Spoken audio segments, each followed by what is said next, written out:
idol. Dito po kami sa another isla sa Caob. At dito naman po kami pumasyal para ma-experience yung Siargao. Yan po. Ito mga idol. Magaganda po ang mga tanawin dito. Yan ang another isla nasa gitna ng dagat. Tapos ito po yung bundok. At ito rin po yung isla ng Caob. Yan po. Maganda po dito. Kaya lang po wala pang bahay. Yan mga idol.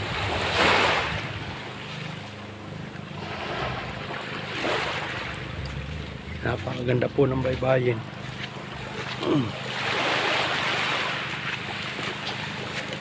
Lalakad sa tabi ng dagat.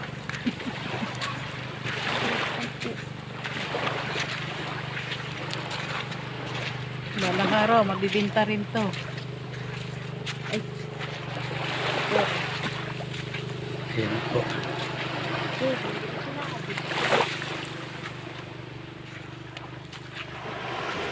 Ito po ang ganda ng Caob. Yan po. Magkalalapit po yun po sa kabilang kanto beach din po. Ito po, hindi pa dibilok. Pero pwede na po ditong magdala ng mga tent, overnight. Wala pong bayad, libre, mga idol. Okay. Yan po. White sand din po ito mga idol. Okay mga idol, kung nagustuhan yung video, like and share lang po. Yan. Heart na rin mga idol. Good morning.